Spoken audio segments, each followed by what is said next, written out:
We are back again. Are you sick of seeing my face on here? I'm excited for this one. I have to admit, when AI first came out, I was like, yeah, I don't know about that, but it has saved me so much time. It's so much, I don't know. I'm a graphic designer. I'm good with words. I'm good with graphics. I'm not good with words. So it's been very helpful to take my ramblings and make them easier to understand. And the other thing I want to say is thanks for waiting while we were getting things set up. So we have one more speaker who's still trying to jump in, having some technical difficulties, but would it be a live stream if we didn't have some sort of technical difficulty throughout the day, right? As bad as it gets, that's not so bad. Right. Well, I would love, Lori says, never tire of seeing you, Chelly. You're my favorite, Lori. Okay, so I want to welcome my guest, Adrian, for jumping in here. And I think your session is on day 3. I should know this by now. I should do that. So why don't you jump in and tell them about yourself and about your business, and then we'll jump in. So get your AI questions ready, and we'll dive into some of those. Hi, Terry. My name's Adriane Gallia. I'm going to try and condense this because I've been in business for a very, very long time. I started teaching piano and doing graphic design, both. Started 2 different businesses when I was 12 years old.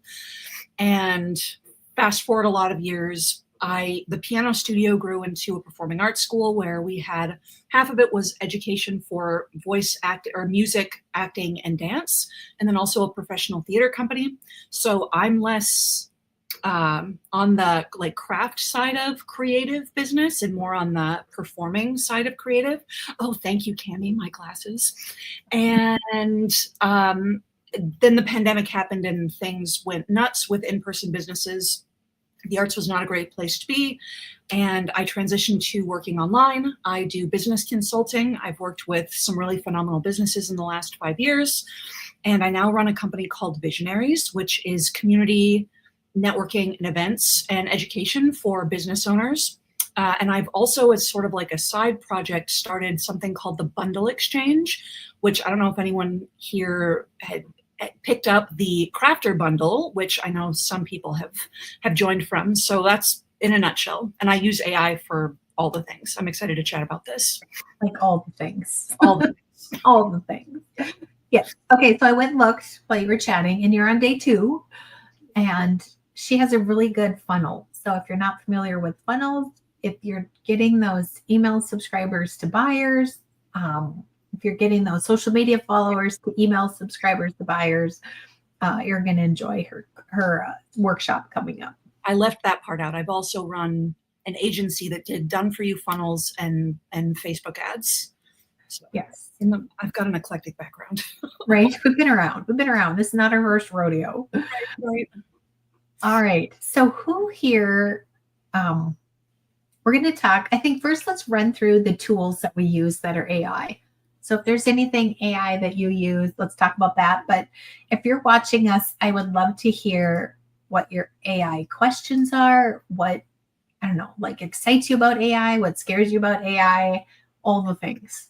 Dump them in there. And then we're also giving away my ebook. So I have a branding and marketing ebook, and we're going to give away a copy of that. So if you're commenting in the chat, that's how you will win. Okay. Or be entered to win. So let's jump in. What is one of your favorite AI tools? Oh man. So like just to get started, I like ChatGPT. I think ChatGPT is the absolute best place that you can start. I saw someone asked, what's the best platform for copyright? I don't think there is a great answer for that, but Claude is what does compliance sort of things best. And if you're in like very technical heavy industries, Claude is generally the most accepted. But I think ChatGPT is just sort of the standard answer. For image creation, which I don't know how people feel about generative AI, and it's very problematic, but I like open AI. I'm trying to get more into Midjourney. My favorite AI tool in general is through Descript. I use Descript for video editing. I do all my podcast with it. And its AI tool is called Overlord, which I think is fun. Yeah, it's funny. Do you use it? It's so convenient. Just started because another business person got me hooked on it. Actually, Kelly, that was in here on the first live today. She's like, you have to use it for editing. And I know I didn't even think about that. The previous live, somebody asked me about, she mentioned that she was struggling with editing videos, or it was her sticking point. And using these AI tools, because I didn't realize this until I started editing videos, but I like to say so a lot in the middle of videos, which is really annoying, especially when you're editing and it's in there 74,000 times. So you can go in there with these AI tools and find that and then remove them in like seconds. So that one is Descript. Descript is fantastic. Yeah. I also, if anyone is like wanting to play a more advanced game with AI, I cannot recommend more highly a tool called Lovable. Lova, however you spell Lovable. It's Lovable the normal way you spell Lovable. Lovable.dev. You can build your own apps, and it's the most streamlined, accurate process. I think you can also build websites, which is wild. But I just heard about this one this week too. Such a good tool. Oh yeah, I've created many, many micro tools for myself. I'm gonna have to check that one out. That one looks fun too. How did I forget how to spell lovable while we're talking? Right? It's the lights of the camera. I tell you, it melts your brain some days. What about you? What do you use? I have to read this comment. So she says, my sister thinks I'm weird because ChatGPT has turned into my new best friend since I'm always using it. I agree. I have another friend who calls it her work husband. I've heard people are now actually like getting into actual relationships with their GPT. Do you remember when that movie came out years ago? Yeah, with Joaquin Phoenix. Is that what you're talking about? Yeah, I don't remember. My husband would know the actor's name. I think it was Joaquin Phoenix and Scarlett Johansson. It's very strange. Like, I love my ChatGPT and I love how helpful it is, but yeah, there's no romantic connection there.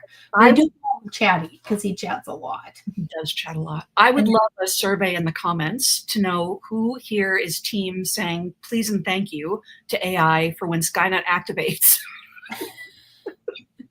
and who does not.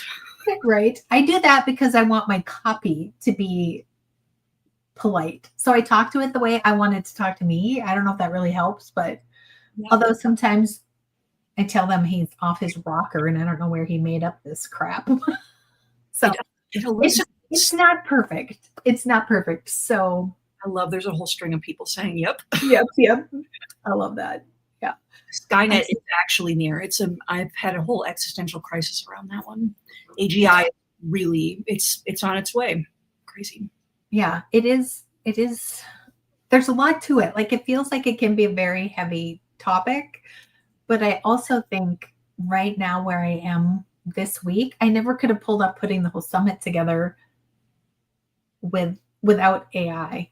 Yeah. It saves me so much time and it's so much better at creating the correct verbiage, I think, because sometimes especially as creatives, I think a lot of people can relate to this, is how many times have we heard, like, and you probably get this too, Adrian, with the music industry, but oh, well, since you can play the piano and since you can make that sign, if you could just make me one, if you could just come to my wedding and sing at my wedding, like, meaning that creative talent is hard for people sometimes to see the value, as opposed to if they were to come and buy, like a product from you, there's a physical item attached to it. So I remember having a friend who was she's still a friend, but her husband was in a band and he had a really fun band. And everybody, she's the one who said that to me, is probably 20 years ago now, but everybody wants him to just come and play. And as if putting the word just in front of it gives that creative talent less or more value. Or exposure. Right. Exactly. Well, I called my mortgage company and they're not taking exposure this month, so I'm going to have to get paid. But yes, so I do think that there are some crazy things with AI, but also I use a lot of it and it's kept my brand authentic. And I think some of those platforms like ChatGPT training it, we have our creative business club and we just went through and I walked everybody in there how to train it. So if you just start using ChatGPT and it spits you back some copy and you're like, dude, this is nowhere on the planet of what I was expecting, it's because you have to train it. Yeah. So do you have any tips for training if they want to jump in and use ChatGPT? Like what are some of the things? Yeah, so I think the best way you can, this is a little bit more advanced and then I'll walk it back. I think the best way to train it is to start building your own assistants, your own custom GPTs, because you can program it with like, I wrote this email, I wrote this other thing, I wrote this other thing, and it will know what to do based on what you've already fed it. But that takes a little bit more, it's actually not that hard. Once you build one, you can build 1,000 of them. But in the beginning, I think a really good tip that I realized early on was to not start new chats when you get things working the way that you want to. So if you have one thread for, I want to write all, and I would go really, really specific here. So I want to write all of my social media captions for Facebook just in this thread, because there's a specific way to write for Facebook versus Instagram versus LinkedIn. You don't have to do it that way, but if you really understand the like what works on each platform, there are differences. Some of them are nuanced, some of them are very different. And use that one thread for this is how I want it done, and then give it back what you wanted it to do. So it's going to give you your caption back or whatever the thing is, and then say, this is how I would rework that. This is for your reference. And I also like to ask, can you tell me what I did differently so you can do it better the next time? And it will pick out what it liked about, or not necessarily what it liked, but what it observed about your writing style or what you wanted or whatever. And it kicks it back to you. So then the next time you go to do whatever it is that you're going to do, it will have learned. So you keep everything in that same thread, and you typically, so every LLM, large learning model, so all of the different platforms have, there's like ultimately a character count that are like tokens of how much it can remember, and you can get a long ways before it's going to forget where it's going. So and if it forgets the old stuff, it's the newer stuff that's probably going to keep you more on track. Yeah.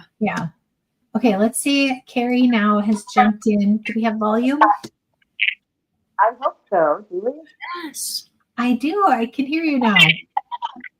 It's got a little bit of an echo, but I clicked the background noise. Let's see if that works. To quickly answer, I don't remember where I just saw it. These comments are coming so fast. What is a thread? Like one individual chat. Like when you're opening in ChatGPT or Gemini or wherever you're performing your AI task, there are like titles on the side of what you were doing. Each one of those is its own chat thread. Hopefully that's clear. Yeah. And then it is, so when I did mine, so we're talking about training or how you get your chat GPT going. So when I first did mine, we did where you ask it to ask you 20 questions about your business and what it needs to know about your business and your customers. And then it asks you these questions and you answer them. And then that will help you with, that will help it give you the kind of tone that you want. It'll also ask me, like, do you want to be funny? Do you want this to be more professional or more sassy? But sometimes I like to tell my chat GPT, rewrite that again because I'm way funnier than that. And then it will spit out something a little bit more in Chelly's tone. Yeah. Can I add one thing? Genevieve on Facebook asked, how do you formulate your prompts to get the best quality answers? I think this is sort of along those lines. If you're ever not sure how to prompt, there's a formula, right? Like you ask these 5 things of act as this type of strategist and do this. And I don't play into that. If you don't know how to prompt your AI model, simply tell it, I want to do X thing. Help me prompt you better. Tell me what you need to know from me. And that's it. Like some variation of that. Just have it ask you questions. And then every once in a while, when it goes to actually produce the output. So you are giving it input and it is going to create output for you. If you don't like the output it gives you, say, give me the prompt and put it into a new chat window or new chat thread. But just ask it, like, what do you need from me? Right. And sometimes it will prompt you and say, who's your audience? What are you trying to get them to do? That kind of thing. But okay, let's pause for a second and let Carrie, Miss Carrie, introduce herself and tell us a little bit about your brand. And I believe your session was today, right? I want to say, yeah. So she has an AI and Canvas session, but I'll let you jump in here and tell us a little bit about yourself. Yeah, sorry about that. I'm having some issues with sound today. It must be Monday. Um, I'm Carrie. I'm owner and designer of Miss Carrie's Creations. I primarily started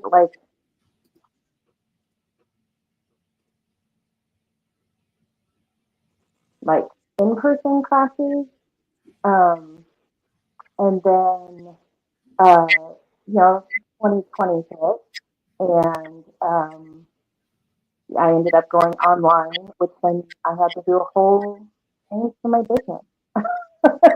I'm primarily influencer for paper craft companies, but I do other things. Awesome. Well, thanks. I appreciate you being here. It's still a little bit hard to hear. I don't know. It's kind of more of an echo, but there is a chat too in the on the sidebar if you can see that. But we can also do an AI chat in the Facebook group for those who are registered attendees and want to continue the learning with us. You can jump in there too. Let me just pull up a couple questions before we move on or continue that. So how do you double check your work against copyright infringement? So for me, when I use it, I give it all the information I want. So I say, like when I wrote the emails to send everybody for the summit, when I wrote the marketing emails, when I wrote the what do you need to know on day one, I told it all the information and then asked it to organize it, put it more clearly. Like I gave it a couple of prompts and I want it to be easy to navigate, easy to understand, that kind of thing. So I think it depends on what you're doing. I know the first time I used it, I asked it to help me write a blog post and I just bought my Cricut Joy and it told me that it gave me the steps to set it up and then it gave me some steps for using it and it told me that it was rechargeable. And I was like, what? This is awesome. It's not rechargeable. So I think not only do you need to check it against copyright, but you need to check it against actual factual information. But do either of you guys have anything about the copyright that you want to jump in on? I personally don't use it to write for me. So, well, I do use it to write and then I redo the whole thing because I am so I'm very particular about how I want things written. Yeah. My general process with AI writing is I look at it and go, that's garbage, but it gives me something to go off of. And then I rewrite it and then it's good. Still saves me a boatload of time. But there are free tools. If you're looking at writing, there are free tools that you can just run segments through for plagiarism, to double check for plagiarism. Because I've heard lots of people who run things through plagiarism checks and they wind up being somewhere in there, especially if you're doing any kind of technical or sales writing. So to run it through a plagiarism checker, and then image generation is tricky. So I don't have a process for this. I will add as sort of an anecdote that I'm not an attorney, but I have a client who's a web designer. She designed a website for an attorney and she was like, I had just shown her how she can create AI images. And she was like, I can create, like you on a stage or, someone giving a talk at a hotel or whatever, and put it on your, and he did research and he was like, I think it's okay. And an attorney allowed her to use, without a copyright check, allowed her to use AI images. Take that or leave it, what you will. Generative AI is opening up a can of worms in general, but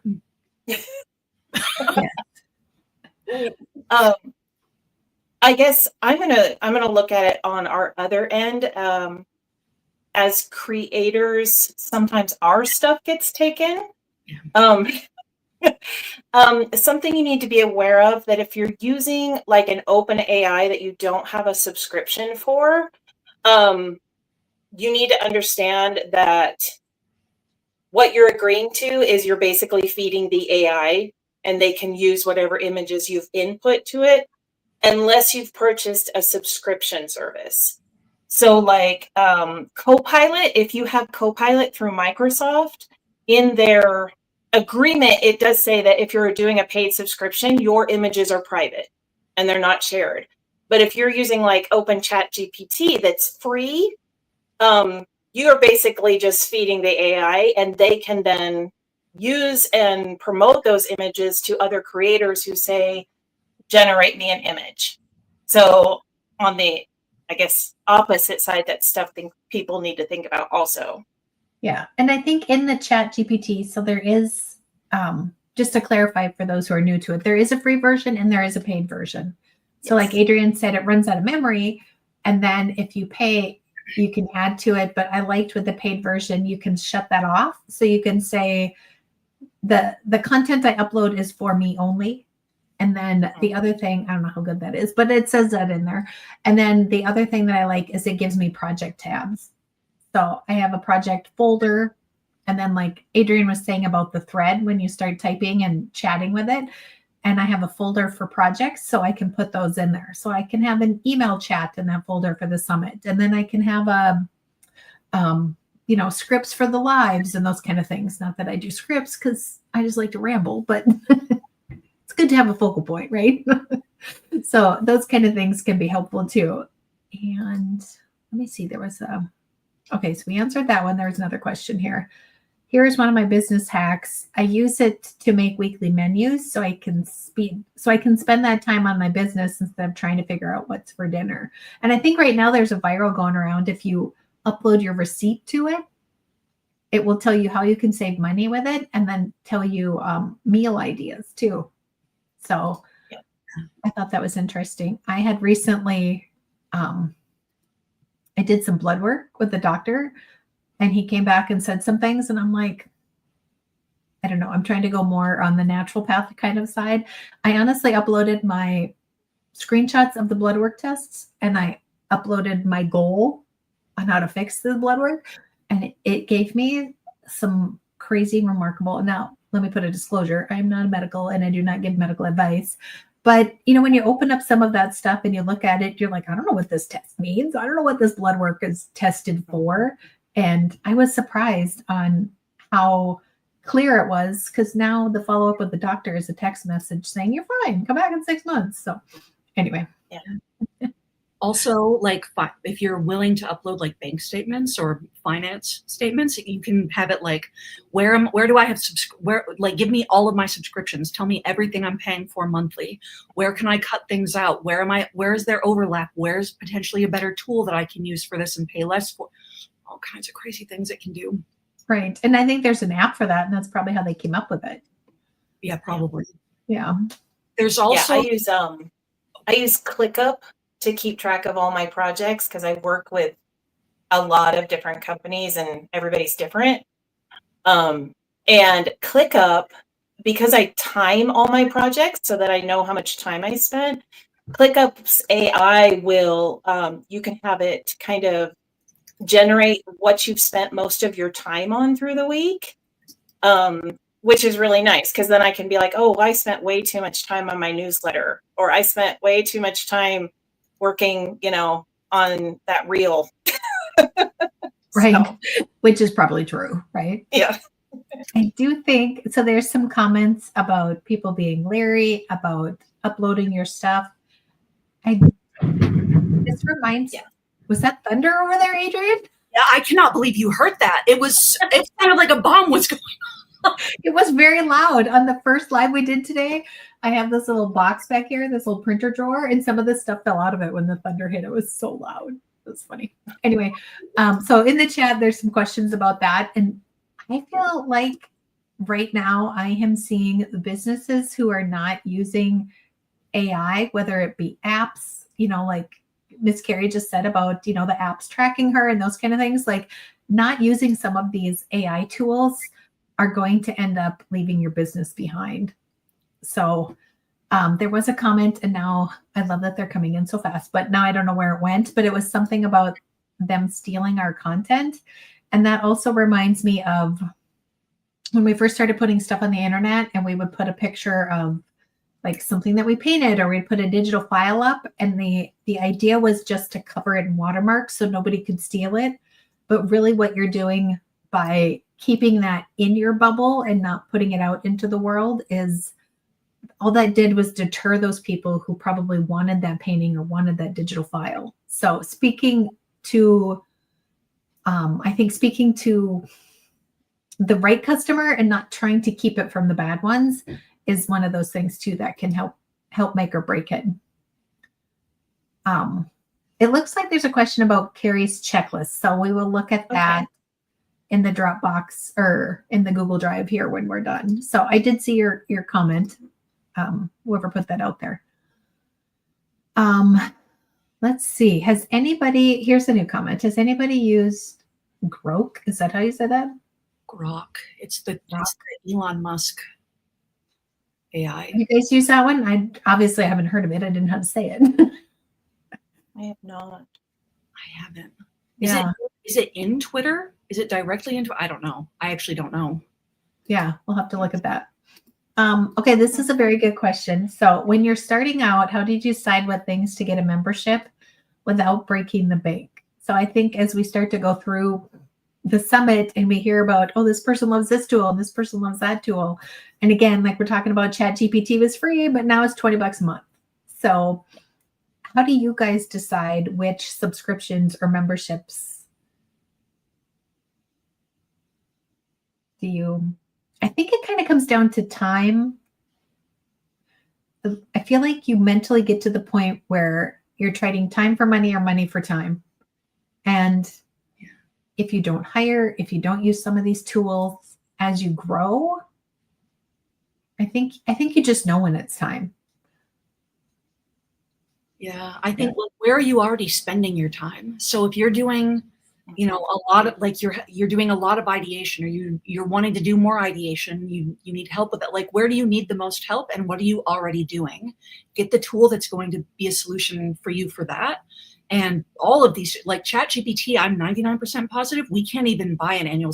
I would have an annual subscription otherwise. I think I don't think you can get, so. If you can afford the $20 for a month and then set a timer to go cancel it and see, like, did you use it? Was it helpful? And find that's kind of a non-answer answer, but that's what I would look at. Like, that's a Descript. You couldn't pay me to get rid of my Descript subscription at this point, but I do so much, I have a podcast and I create so much content. It's a no-brainer for me, and it saves me so much money in what I pay my podcast manager to just have the Descript subscription, where she can just so much more simply go in and do the things. So it makes it worthwhile. Yeah, I think that's good. I think you get to that point where you just know, I'm spending too much time on this, and then this tool frees you up, and then you can work on something else. And that's how businesses really grow. I like to go through at least once a year. Sometimes I do it December. Sometimes it's January, February, kind of in that tax season era. And I'll just go through all of my expenses line by line. So I use QuickBooks to manage them. And then I'm like, I'm still paying for that app. I'm still paying for that subscription. Like, I'm not using it anymore. So I know one year I did that and I cut $3,000 worth of stuff. So now I try to stay on top of it a little bit more, but yeah. I think it's also knowing that almost every application has some type of AI now. Like my ClickUp has an AI, and Canva has an AI, and Microsoft has an AI, and there's ChatGPT, it's all out there. And I think you have to, even though they're all kind of all AI, they all react to you a little differently the more you interact with them. And so sometimes it's just looking at which one do you like better, it's just, and then not paying for the ones you don't like. Right. Moving on. This is a good one. Kathy said, you pay somebody $15 an hour or $20 a month. So some of those AI tools, I know there's one that I pay for that I think is 87 or 97 or something like that a month. But it can save me 4 or 5 hours and I'm a week and I'm paying somebody by the hour, way more than that to work on some projects. So I think it comes down to math, right? Is that what we've just determined through chatter here is the math. Yeah, our son has an HVAC business and he's been on his own for like 3 years now. And he's been debating whether to hire someone. And I think this discussion pertains to it because I told him, I said, you're turning down jobs because you don't have time to work them. But if you hired somebody, then you could take on more jobs because you have that second person. And I think we need to look at that as we're looking at our own businesses too. Do I hire an assistant? Do I use an AI? Do I, can you do more now and get more business because you've paid for a service or you've hired somebody? Yeah. right. I think that's been a big thing. Oh, sorry. If you want me to stop. No, she just said she wished she could get AI to do all of her bookkeeping and taxes. And I just thought that was hilarious and also very, very true. So what we're going to say, Adrian? I was going to say, I deeply take to heart the fact that like, I don't ever want to be someone who eliminates job creation. That sentence doesn't totally make sense in favor of paying an AI. So when I looked at I have a podcast, I'm my podcast manager. And we say, when I built my podcast system, it was initially a project file. Now it's a custom GPT so that Mackenzie has access to it, who is my podcast manager, and moved into Descript and using that editing. We were between me, Bree, who is my copywriter, and my podcast manager, we were spending on every episode, which is weekly, about 10 hours, give or take, longer for longer guest episodes. They did not have their hours cut by us implementing AI systems. It was more their time got freed up to be used elsewhere on things, number one, that they enjoyed more. So that's a win-win all the way around. Right, for sure. Places that are, things that are going to move the needle. My podcast is not revenue generating for me. Maybe yet, maybe not ever. I do it because I love it. So I can use that money to be, the podcast is non-negotiable. Like that has to get done because right now it's kind of on a break, but it's just nicer to have money freed up. When you have the money to spend, it gives you options. I like options. We all like options. I love that idea. I was talking to, sorry. I think there's kind of a lag, so I don't mean to talk over people, but I was talking to some other business owners the other day and she was doing she was writing a course and creating some content. And well, she had the content created, but she was organizing it to put in this digital course she was creating. And I said, well, use AI to edit it for you. And she said, but if I use AI, then it'll cut my her virtual assistant's hours. I'm like, no. So if your assistant is editing your copy or if you're writing descriptions, you're not getting paid for that. You have to do that to get paid. But what if you passed those tasks on to AI and then that assistant she had could then start promoting the course where she's going to earn the money? So it's almost like you're just moving tasks around and allowing yourself or the people who are helping you to get more things done quicker. Yeah. So and the further you go, when you do build a team, or if you were on someone else's team, I saw someone said as a VA somewhere, it's a nice way to be able to say, what do you want to be doing? Where can we find tools like AI to take the things that you don't want to be doing off your plate, which is kind of that's the essence of operations.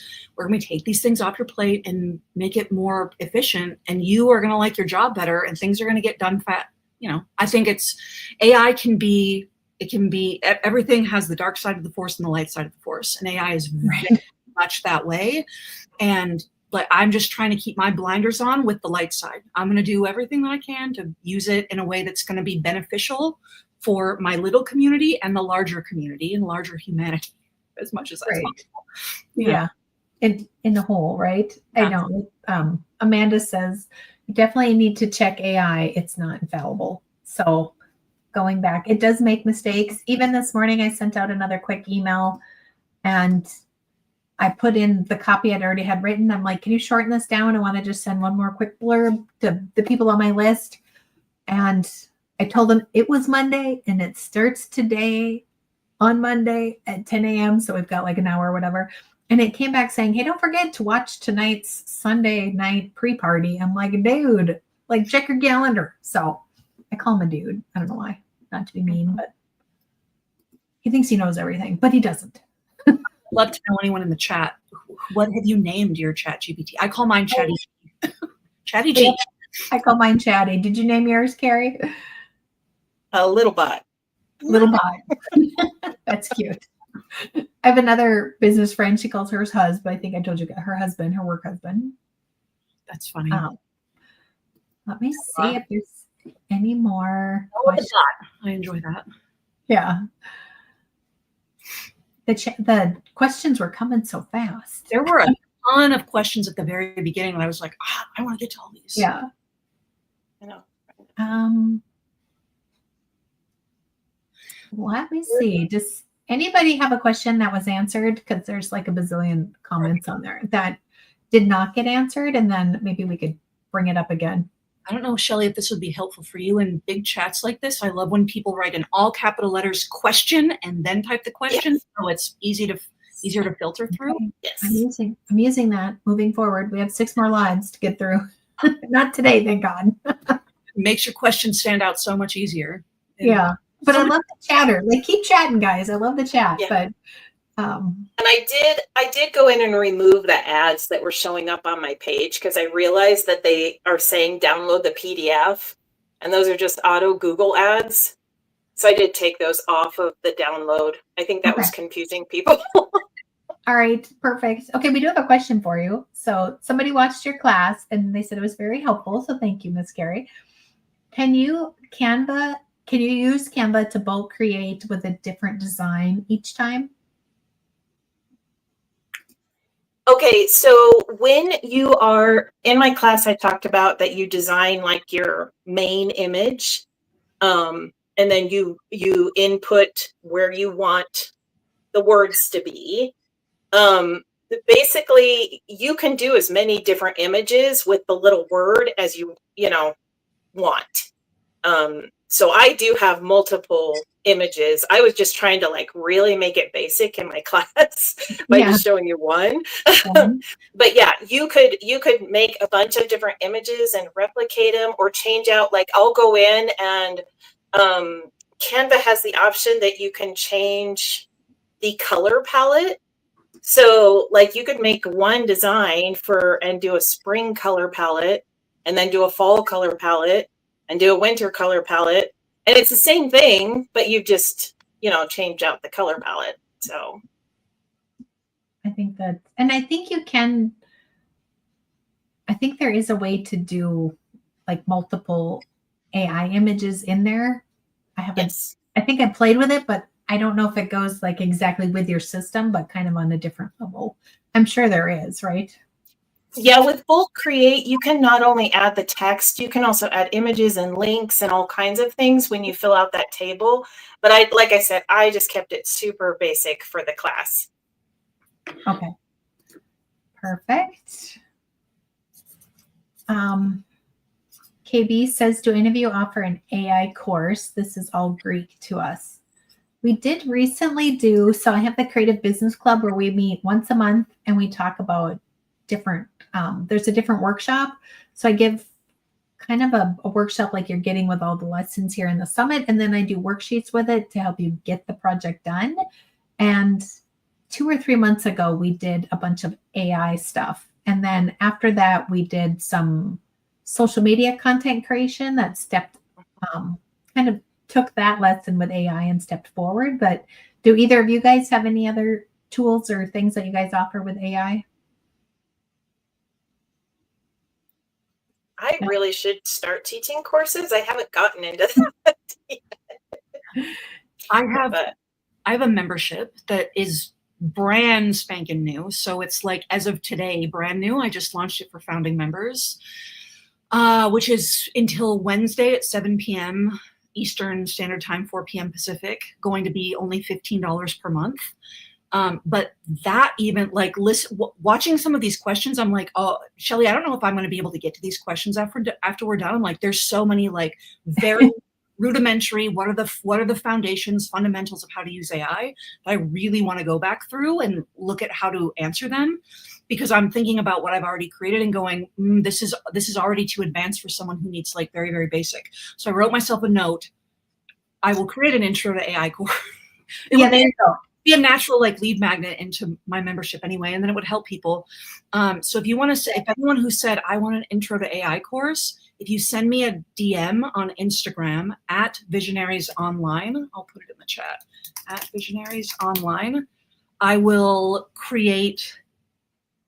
work on creating a very basic AI course and make it free, and I'll let you know. If you DM me, I'll let you know when it's available. So it would make sense for my membership anyway as a lead in for that. I love it. Ask, you shall receive. Right? Give the people what they want. Give the people what they want. Yeah. And the fundamentals of AI, I feel very good about not charging for that, because it's so, you can YouTube it if you want. Like right now, you can YouTube it. There are probably free AI courses on YouTube. Yeah, that's true. So Lori asks, what are your thoughts on using AI to build a website? There are a lot of them out there. And even, so I have two websites. One's on Elementor and one is on WordPress Cadence. And they both have AI options. And I think as long as you're using it for the base of like the foundation of it, but I would not let it put in your content, like your images, your text. If a human goes there and they realize that the whole thing was written and designed by AI, I think that's where you're going to lose that authenticity, which people want to connect with people. I mean, I'm okay with, my AI telling me what supplies I need for my new Cricut or whatever it is, but I don't know if I want to really connect. I think it's be harder to grow for those people who are strictly AI, but I think using an AI website building tool is good. But so that would be my 2 cents on that one. Yeah, I'm in the process of creating a membership site on my website. And I just simply asked AI, what steps should I take to start a membership site? What landing pages do I need? What type of content do you suggest for, the people that follow me? And it laid it out. And sometimes that's kind of all you need to start. You just need someone, that friend who says, hey, if I went to your website, I would really like to see da da da da da. And that was very helpful. That's good. I like that. Just helping it guide me, because some of those projects when you're starting out and you don't know what you don't know. So maybe it won't be 100% accurate. Maybe it's not 100% fit for your niche, depending on, your membership compared to somebody else's memberships might need different things, but it's sure going to give you a really good jumping off point. Yeah. Jessica asks, what's the best way to come up with a really specific prompt to get the results you're looking for? I think really just feeding it as much information as you can. And sometimes I ask ChatGPT, like, what else do you need to know about this? Or what am I missing in order to get, like if you're doing descriptions for Etsy, like what else do you need to know about my product? Or what else do you need to know about keywords or that kind of thing? So I think asking it to ask you is a good way, but what do you ladies think? That's my go-to, is telling it, ask me the questions that you need, because you don't know what you don't know. And like, I don't know what to ask for if I don't know to ask for it. Right. Also, like at this point, I have documents that I've created that have like all of the details of all of my products, and this is what they are, and this is what the benefits are, and this is who they're for, and this is what, and I have a folder full of this offer, here are the details, this offer, here are the details.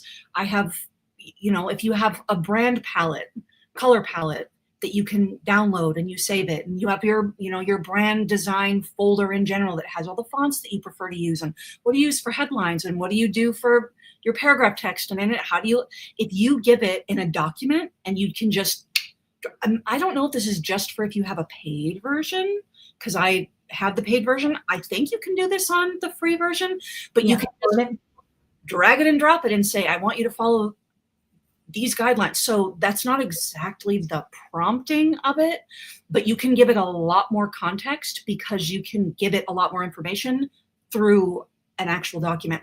And to give you an even step further advanced look at what that could be, if you keep those in like your Google Docs and you've got them all sorted through, like they're formatted with headline, and you've got like, this is everything about this specific thing. And it's all like, there's some logic to how you've built that document.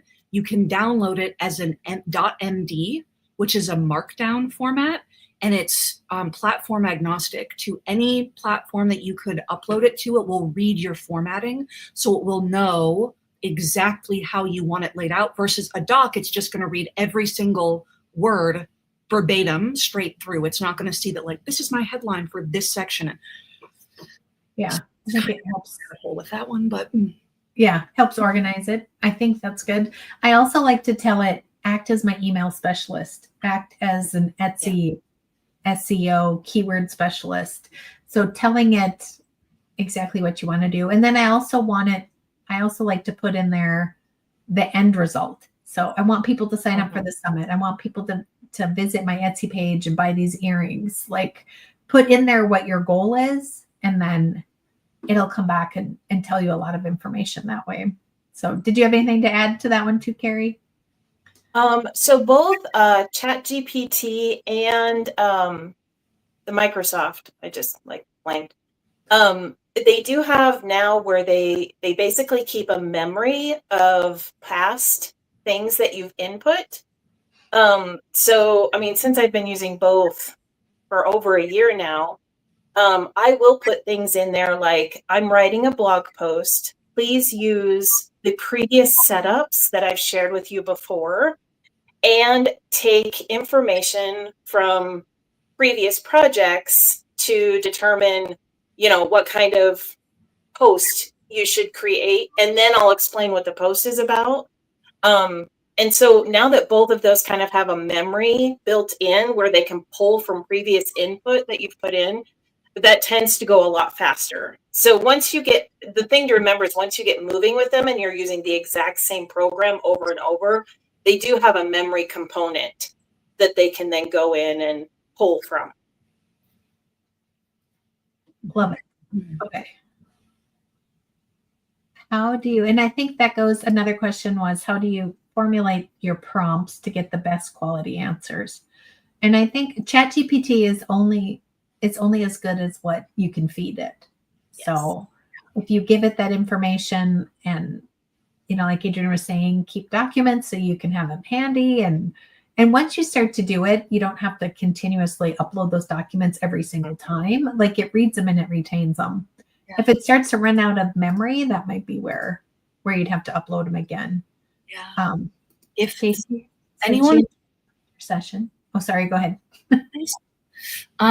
Anyone who's a VIP here, my VIP offer that's in the, what is it called? What's your VIP pass called? The VIP ticket.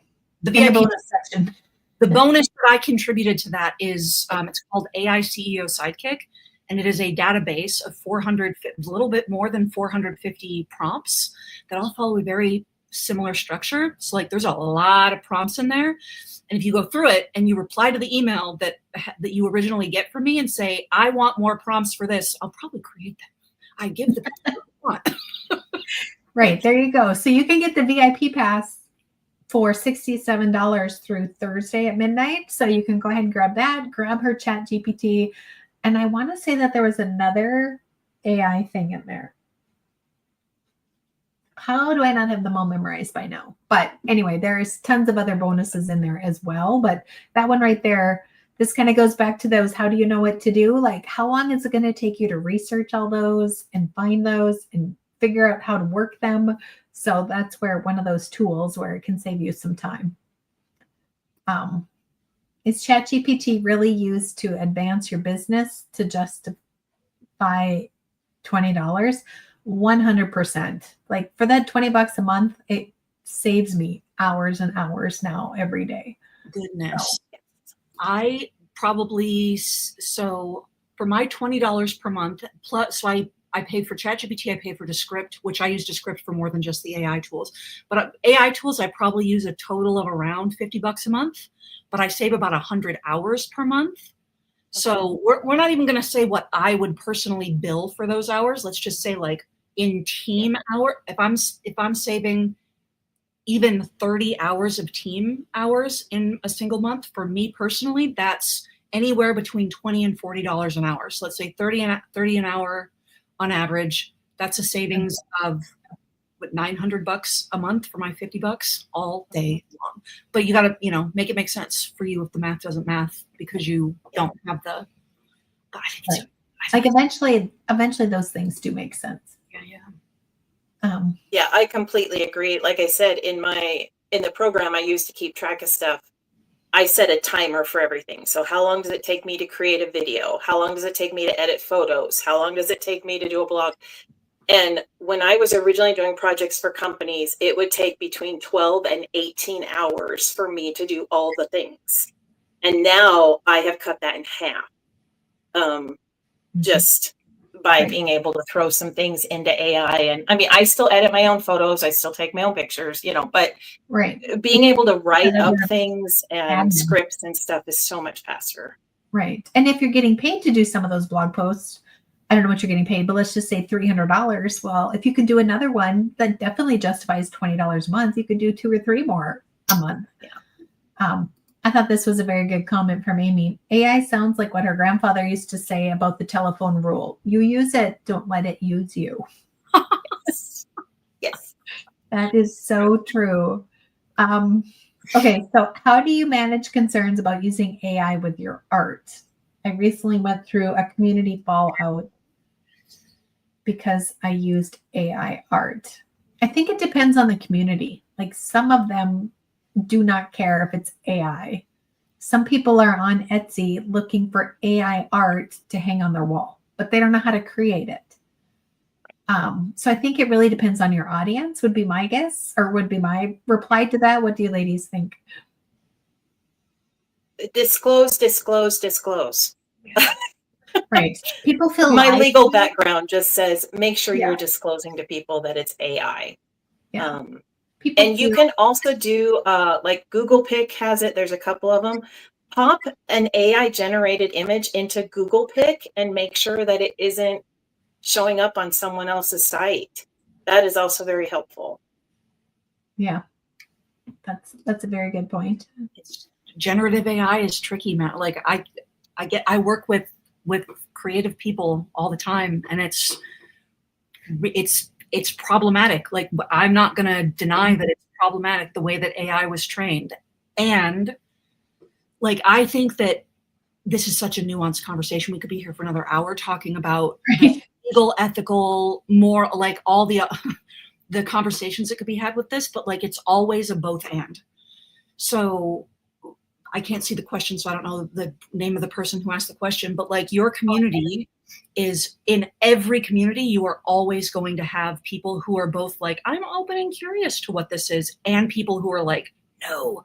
And they're gonna, and you can like look, search what to be the best thing for you and be very transparent and like, you're never going to please everybody. My whole thing, and Chelly knows I've had a really weird year. I will come out of this year shouting from the rafters that you are always, especially the longer you're in business and just in life in general, you are always going to let people down, regardless of how hard you try not to, and let yourself be the only person that you don't let down. That's the only person you do what is. I think that right there just got a mic drop.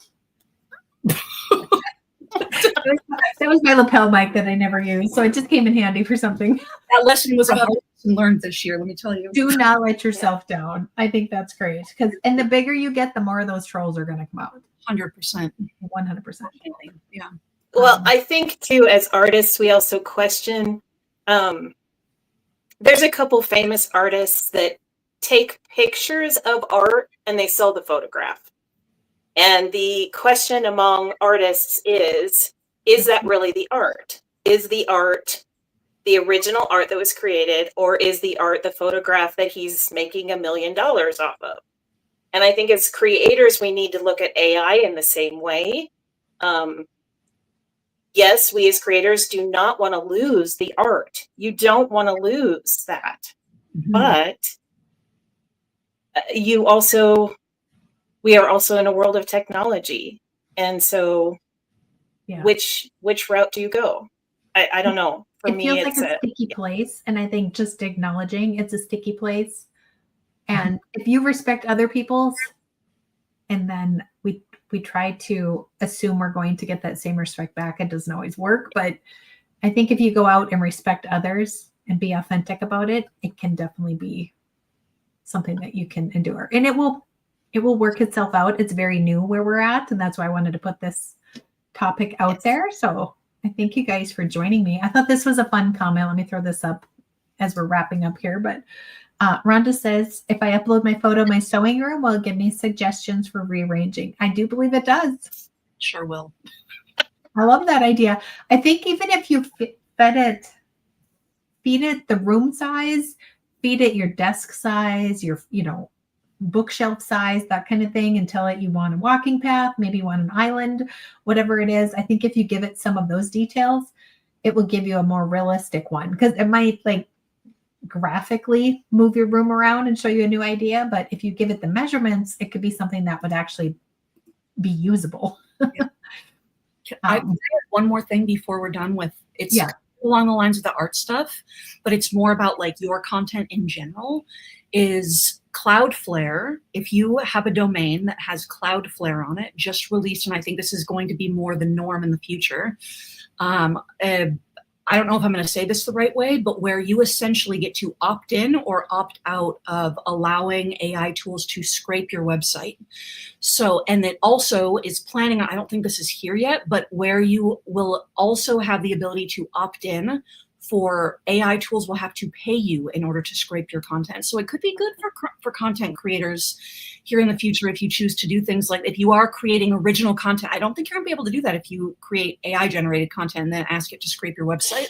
But if you're creating, I don't know, I don't know if I should have said that, but it's, I think what Cloudflare is currently doing, Cloudflare, if you're not sure if you have that on your domain or not, you can do like a Google search for tool to see if I have Cloudflare on my domain or not. There are tools that can check for you.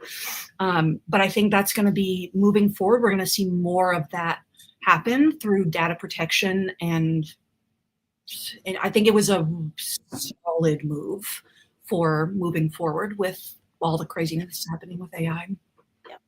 I think you're right. I think it's definitely evolving. I don't think it's where it's going to be. It's still in the very, very baby. It's learning to walk. So learn to walk with it. And I think it will help you walk faster later. I don't know. That was really bad. I started that and then I was like, abort. But I think starting out with it now, you'll be able to grow with it. Maybe a little bit more better. Okay. So Genevieve says, Miss Carrie, can you repeat the name of the AI tool that tells you when you spend too much money? Did you just upload your receipts? Is that what? No, bank statements, I think. What was the question? It was ChatGPT. Oh, when I spend too much time doing something. So I use what's called ClickUp.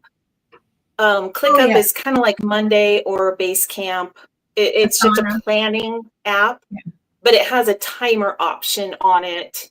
So every time you're working on a project, you can tap a timer or a portion of the project. I actually taught, was it your last I think it was event? last summer. I taught ClickUp. Or was it the prior event? Yep, I think it was the Creativepreneur Summit we did last May. I think that's what yours was on. Yeah. Yep. And so it keeps me organized. I love that. I need to start doing that. So I don't think I want to know how much time I spent on the summit, but I Clockify I time track. I was just going to say second of everything. Clockify was the other one I know quite a few people use. So I think that would be a good one. ClickUp is better for all the way around organization, but for time tracking. Yes. Yeah. I think that would be good. I read that wrong. So that's why it didn't come out right. One thing I do want to add, and I do have a legal background, but I'm not giving legal advice. make sure that you guys have, as artists, make sure I have a Word document that's a DMC takedown notice. I don't know if you guys have ever heard of that. Pinterest is notorious for this. Like, I'll find my stuff on sites all the time, but it'll say, 10 scrapbook pages with a background, or 10 summer scrapbook pages, and they have pulled from multiple blogs, and they're earning income off of my content they stole from my blog. So you can create what's called a DMC takedown notice, and it's just an email that's typed out. There's a bunch of templates out there. But if you email that to the site, they legally have to take it down within 48 hours. And so make sure, like, as creators, make sure you have that in your back pocket. I have somebody who has copied my planner, and I think I need to do that. I was just going to say, that might be real helpful for Chelly. Yeah. See, this is why I have the summit, so that Chelly can know. But it's true. And some people do that, and then they link back to your blog, and those are called backlinks. And that's a good thing. But those that are just stealing your images or stealing your content and creating content with it without giving credit where credit's due, that's where that can be a little bit sticky. Okay. DMC, Brianda. Awesome. Yeah, DMCA takedown. Yes. All right. So we have dropped in the chat a couple times. We're about to give away the ebook. So we will do that here in a second. But do you guys have anything coming up? I know we had talked about your membership, so we have a link for that. If you're watching the replay, we're going to put it in the description. And then Miss Carrie, I think I just looked at what yours. Hold on. Really? You have a side hustle gift on the swag bag. So it's grab your bulk create cheat sheet. Did you have anything else that you wanted to share with them? I mean, if you grab the VIP pass, I gave you like some questions and some backgrounds, all kinds of things that you can use. For your chat GPT or for your AI type tools? Yeah. Awesome. Yeah, there's lots of fun things in there this year. All right. So don't forget, if you're loving this and you would love to do something like this every week, but be on Zoom, I have the mastermind coming, so you guys can apply for that. And let me see if I can find the person who won the ebook. We have the planners. As soon as we're done with this live, I'm going to go for a walk, because right now I kind of can't feel my legs below my waist. How many legs do I have above my waist? See, this is where I'm at right now. I need to go step away. So I'm going to go step away. I'm going to go take a walk once it quit raining. And then I'm going to come back and I'm going to see how many planners. So if you're not in the Facebook group, jump in there. And our winner of the ebook, so the marketing and branding ebook for creatives, is it Elvira? Am I saying that right? Elviar? Elviar Gallegos. So are you still on here? Hello. No. And I know there's a delay, and then they get impatient. Yeah. So we just dropped the link. So we'll see if Elvira. Yes, she is. Yay. So if you email us at hello@wecanmakethat.me, we're going to we'll hook you up with that. It's a digital ebook, so you can download it. We'll put it right in your chat. But as soon as I get back from my walk, I'm going to recount how many of the 2025 planners we have, and I will post it in the Facebook group. And you guys can jump over there and grab a planner yet if you want to get in there and get started. And then you can go finish the workshops from today. So tomorrow we will be back here again at 11. And then we have the 12:30 and then the 2. So again on Wednesday. But if you have any questions, reach out in the Facebook group or send us an email at hello@wecanmakethat.me. All right. Thank you, ladies, for joining. I'm glad that you got. Thank you, Chelly. We had a really great conversation, and I'm glad that you got your tech working so you could join us, Carrie. It was fun chatting. We love it when it works, but we hate it when it don't. Meet you face to face. Yeah, right? So funny. All right. Thanks, everyone. Have a good day. Thank you.